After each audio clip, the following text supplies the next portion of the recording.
तो ना बहुत बार आप ऐसे लोगों से मिलते हैं जहां आपको लगता है कि यार ये बंदे को ना कहीं और होना चाहिए था, ये ना कुछ और डिजर्व करता था। बिकॉज यार इसके अंदर इतना टैलेंट है, ये इतना टैलेंटेड है, इसको इतना कुछ पता है। ये क्यों यहाँ है?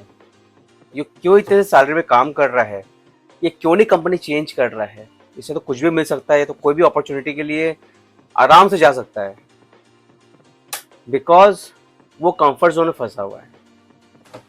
ये जो कंफर्ट जोन है ना, ये एक ऐसी बीमारी है जो आपको नजर नहीं आती है, बट वो अंदर ही अंदर आपके करियर को, आपकी ग्रोथ को स्टैग्नेट कर रहा है। यू नीड टू अंडरस्टैंड कि कब मुझे कंफर्टेबल होना है, कब मुझे सिचुएशन से बाहर निकलना है। बहुत बार लोग ना सालों साल एक ही काम करते रहते हैं, एक ही जगह पड़े रहते हैं, उन्हें लगता है कि यार ठीक है, चल ही रहा है, हमें सैलरी मिल रही है टाइम पे, हमारे अच्छे लोग हैं अराउंड, हम कंफर्टेबल है उनके साथ में, तो मैं क्यों चेंज करूं just because of a few bucks. But उन्हें ये समझ नहीं आता कि अगर आप टाइम रहते चेंज करते हैं या अपनी एबिलिटीज को चेंज करते हैं या उनको डिस्कवर करते हैं कि आप और क्या कर सकते हैं, तो हो सकता है कि आप कुछ ऐसी जगह लैंड कर जाओ जो आपके करियर को स्काई रॉकेट कर दे। मैं अपना एग्जांपल लूं, I am a become graduate. 2010 में मैं अपनी ग्रेजुएशन कंप्लीट करी एंड 2 साल तक मैं सीए की प्रिपरेशन कर रहा था, but I was not cut out to be a CA because मेरे से ना वो मगिंग एंड रीडिंग एंड वो सब नहीं होता था।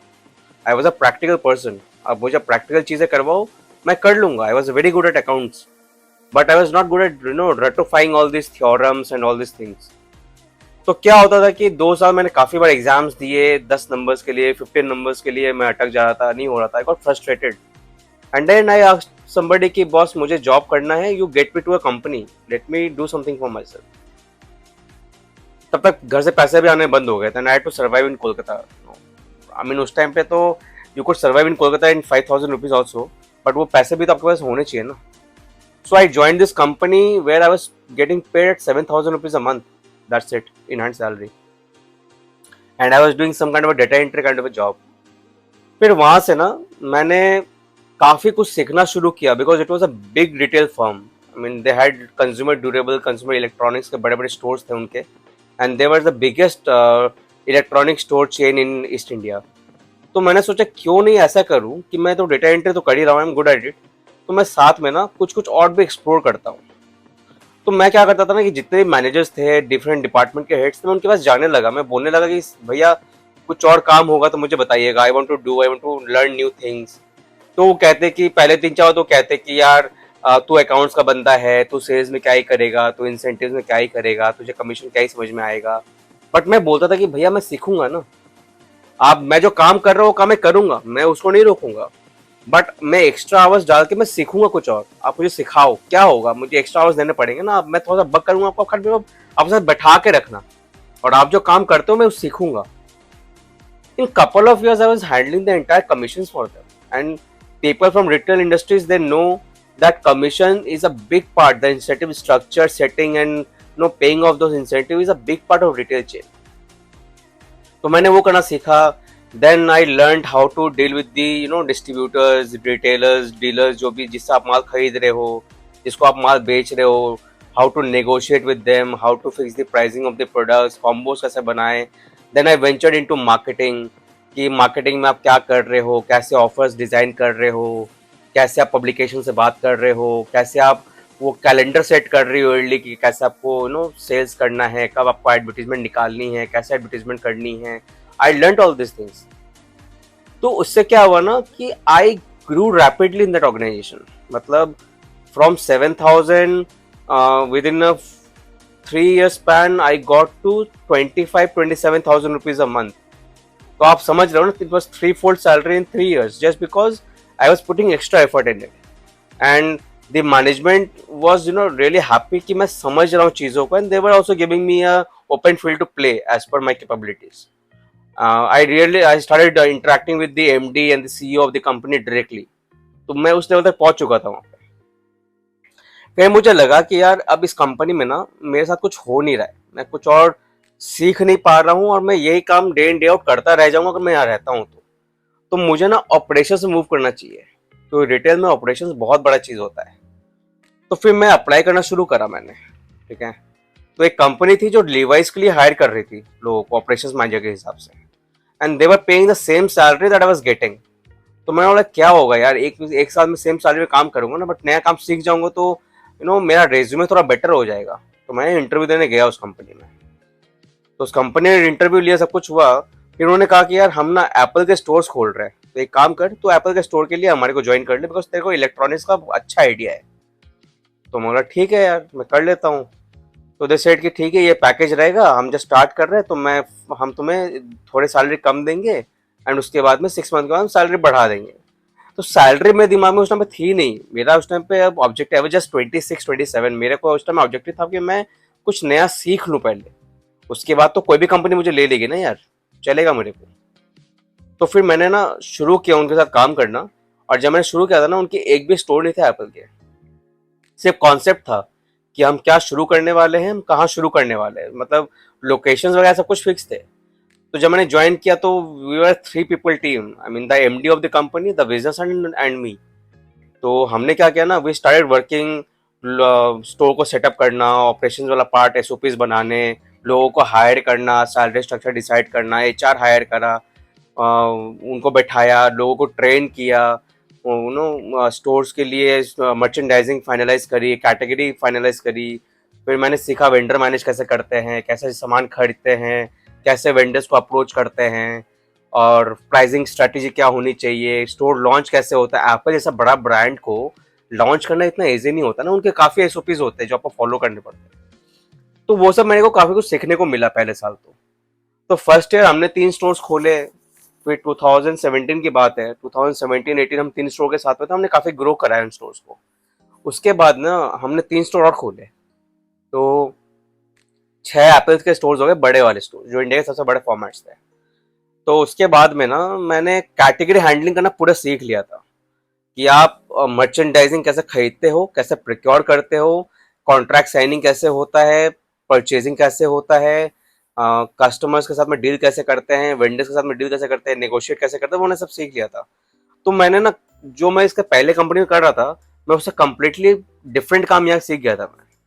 तो आप कह सकते हो कि रिटेल स्टोर चलाना मतलब ग्राउंड अप से उसको स्केल करना, वो मैं सीख चुका था कि कैसे करते हैं। तो मैंने यहाँ पे क्लोज टू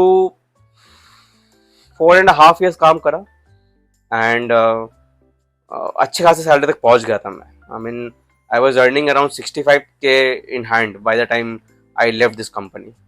तो उसके बाद क्या हुआ ना कि 4 साल हो गए थे इस कंपनी में, एक सैचुरेशन भी आ गया था मेरे पोजीशन पे। और मुझे लग रहा था कि मैं अब हायरार्की में और ऊपर नहीं जा सकता, बिकॉज समहाउ बिजनेस हेड के पोजीशन के लिए मुझे कंसिडर किया ही नहीं जा रहा था, इवन आफ्टर डिस्पाइट ट्राइंग। क्योंकि ब्रांड ने बोल दिया था कि हमें एक्सपीरियंस बंदा चाहिए जिसके पास 15 साल का एक्सपीरियंस है, उसी को बिजनेस हेड आपको बनाने को अलाउ करेंगे। तो मैंने बोला यार मैं पूरा रेडी हूँ, हालांकि मेरे पास 7-8 साल का एक्सपीरियंस है, but I am ready for that position. But somehow brands, वो प्रिवेल कर रहा था कि ब्रांड जो कहेगा वही होने वाला है। तो मैं ठीक है यार, आई स्टार्टेड लुकिंग आउट। तो that's how Reliance Retail, Reliance Digital का जो पार्ट है, जो उनका भी इलेक्ट्रॉनिक स्टोर्स हैं, दैट केम इनटू फोरे। तो मैंने उनके लिए अप्लाई करा, and I got selected as a regional merchandising head for them, east region के लिए। तो I join them, company was very good, pay was very good, position was very good. तो मैंने ज्वाइन कर लिया, काम करना शुरू करा मैंने। मुझे इनिशियली तो सीखने में टाइम लगा, बिकॉज आप जब एक नॉर्मल छोटे रीजनल कंपनी से आप एक बड़े एमएनसी में जाते हो ना, तो उनकी वर्किंग बहुत डिफरेंट होती है। तो मैंने काम करना सीखा उनके साथ में।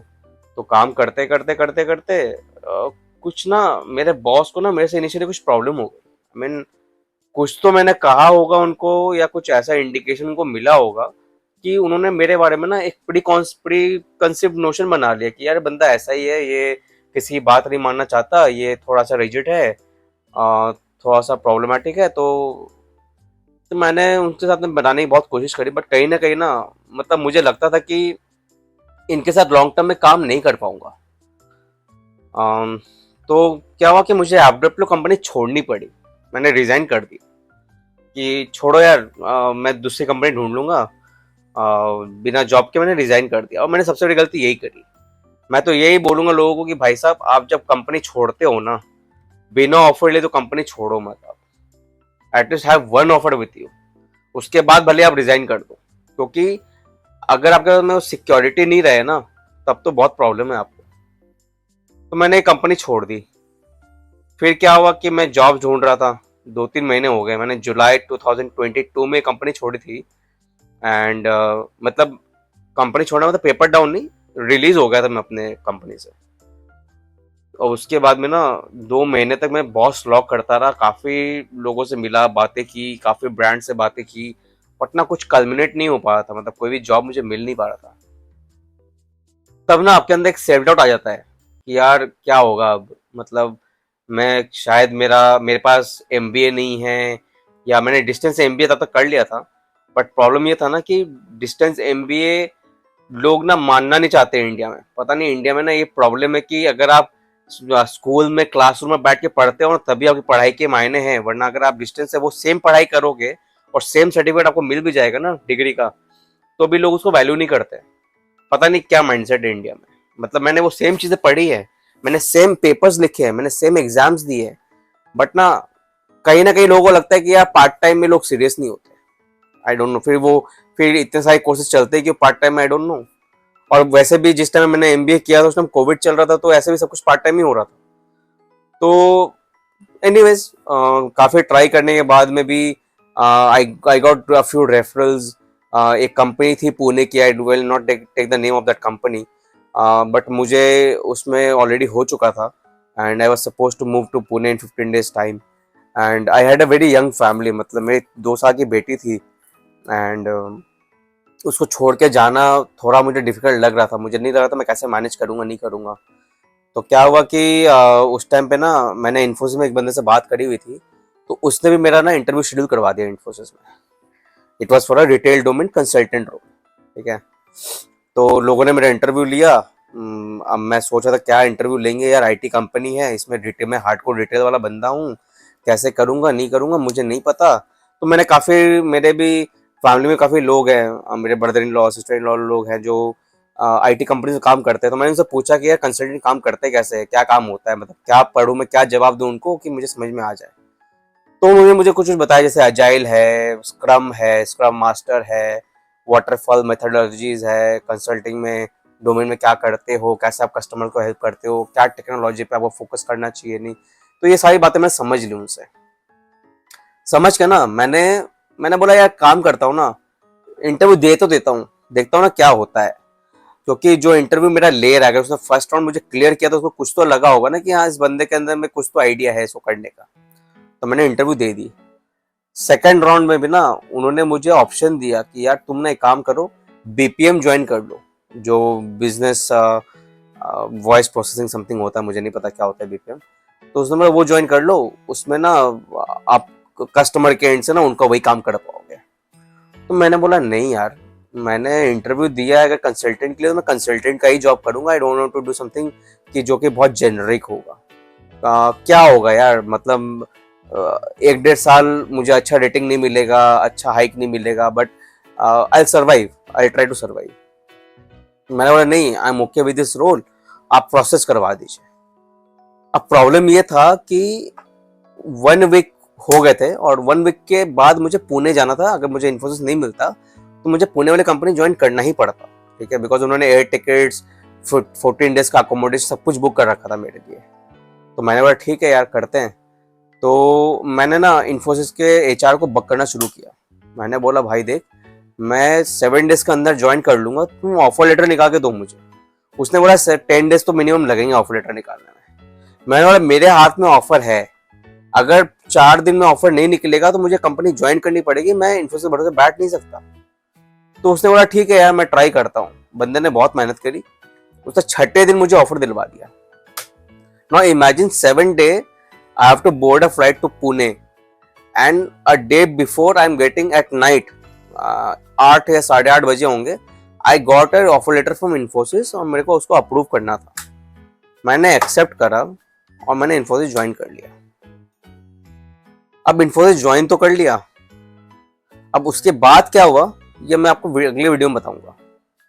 और आपको अगर ये मेरी वीडियो अच्छी लगे ना और आपको लगता है कि मेरे लाइफ एक्सपीरियंसेस से आप कुछ सीख पाओगे तो आप मेरे वीडियो को ना एक बंदे के साथ जरूर शेयर करना। अगर आपको लगे कि ये वीडियो किसी और को बेनिफिट कर सकता है तो एक नए बंदे को मेरा वीडियो शेयर करना, ताकि वो भी कुछ सीख सके और वो भी कुछ जान सके।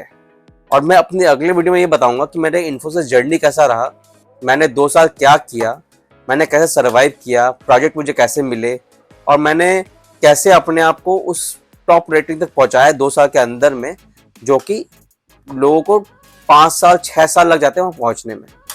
ठीक है, till then keep subscribing, keep liking, keep following my channel, और मैं ऐसे ही कंटेंट आपको देते रहूँगा। मेरे कंटेंट्स कम्प्लीटली ओरिजिनल होते हैं, मैं कहीं से कॉपी नहीं करता हूँ। ये मेरे ही लाइफ एक्सपीरियंसेस है जो मैंने सीखे अपने लाइफ में, वही मैं आपके सामने लेके आता हूँ। वीडियो थोड़ा लंबा हो गया है, आई अपोलोजाइज फॉर दैट, बट ज़रूरी था ये वीडियो में। Thank you so much.